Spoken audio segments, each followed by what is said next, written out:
On this Monday, airstrikes claimed at least 7 lives in the western Ukrainian city of Lviv, the first casualties there since the invasion began 2 months ago. But it is eastern Ukraine where Russian missile strikes are now happening almost nonstop. In the city of Mariupol, a group of Ukrainian soldiers remain refusing to surrender, and it could very well be a final act of defiance. Tonight, once again in Ukraine, the Russians are coming. I'm Brent Goff. This is The Day.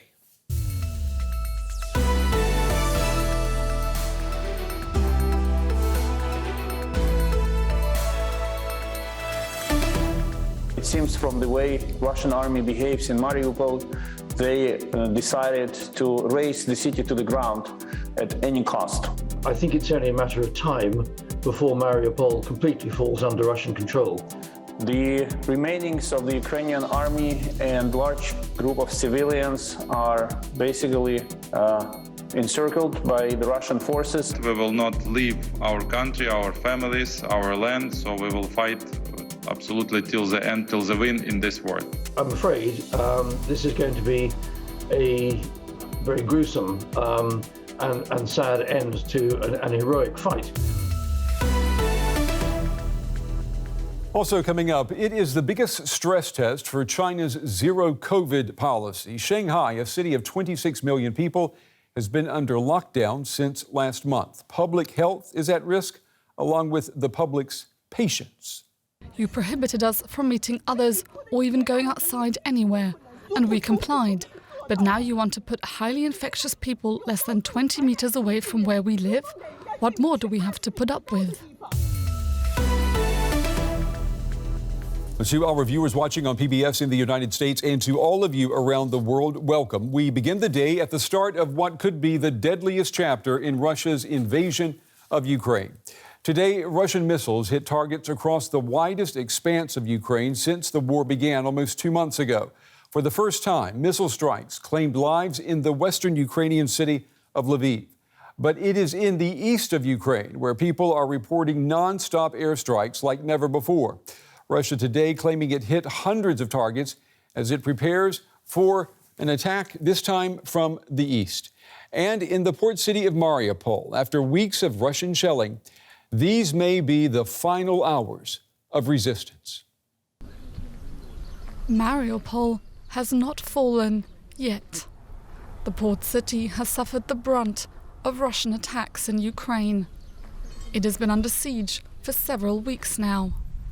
Ukraine says at least 21,000 people have been killed, and those who remain in the city are trapped without the barest of necessities. What is happening here in Mariupol is expected to soon spread to other areas too. Russian troops are preparing for an offensive operation in eastern Ukraine in the near future. They want to literally finish off and destroy the Donbas, destroy everything that brought fame to this industrial region. Russian forces are destroying Mariupol. They want to wipe it off the face of the earth, and other cities in the Donetsk and Luhansk regions. On Sunday, Ukraine's remaining troops in Mariupol defied Russia's surrender or die ultimatum. Some 2,500 Ukrainian troops are dug in here at the sprawling Azovstal steel plant. It is now the only known remaining pocket of resistance. Many civilians and children are also sheltering here. With the passing of the surrender deadline, pro-Russian separatist forces say they are now preparing for attack. There are only 2 blocks of buildings left before the mill. There's a small area around the factory, and the enemy's there, hiding in the basements. We're preparing the ground assault. The artillery will shell them first before we send in close quarters assault troops. Meanwhile, Mariupol's defenders are set to fight till the end. Well, my first guest tonight is Frank Ledvig. He is a former British military officer who served in the Balkans, in Iraq, and in Afghanistan. He's now a senior lecturer in law and strategy at the University of Portsmouth. Frank, it's good to have you back on the program tonight. You know, expectations and predictions in this war in Ukraine, they've proven to be perilous. But Mariupol's fate, it seems certain tonight. I mean, despite maybe 2,000 Ukrainian soldiers refusing to surrender, the Russians are about to take control. Is that your assessment as well? Well, I think that we may be calling an end to this particular battle a little early. Those 2,500 soldiers, which are elements of the Ukrainian Marines as well as the Azov battalion, who are very formidable fighters, represent a really big obstacle for the Russians. And the Azov-style plant is several square kilometers, as far as I can see, of industrial buildings. And it reminds me, and not only me, of another battle in an embattled city which was constantly near its end and the defenders held on.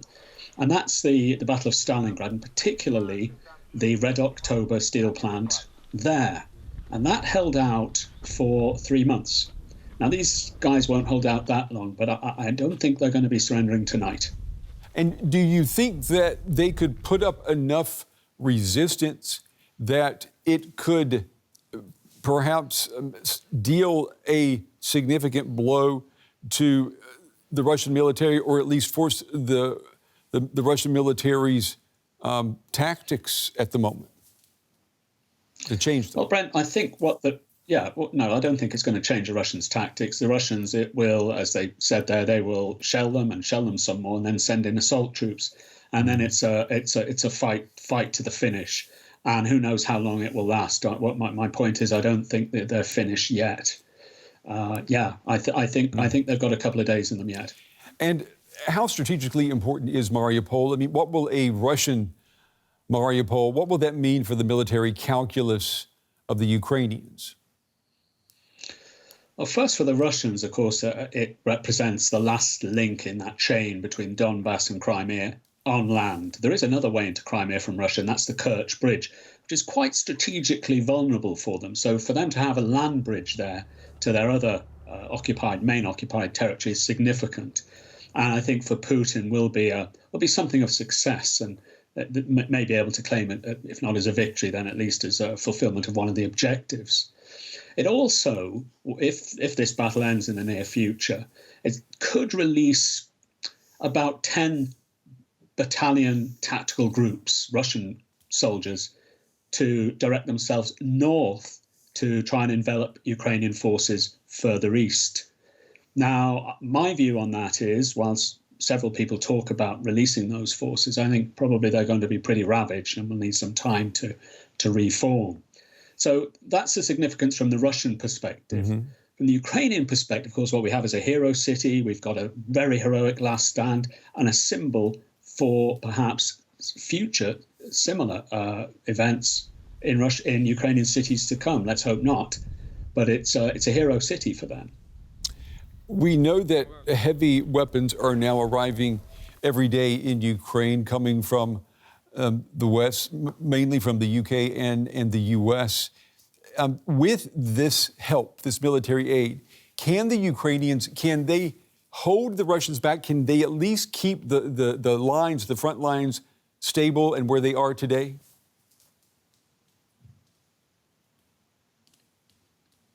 I lost you there, Brett. Oh, I'm sorry. With the weapons that the Ukrainians continue now to get from the West, will that enable them to, if not regain territory, at least to keep the line stable and to hold off and repel the Russians from making any advances? I think it can. It's going to be very precarious. The way the Ukrainians are fighting, though, takes advantage of the weaknesses of the Russians. The Russians are fairly lumbering. Now, we've had that view of them for a long time, but we thought that they'd become much more capable of what we call maneuver warfare in the West.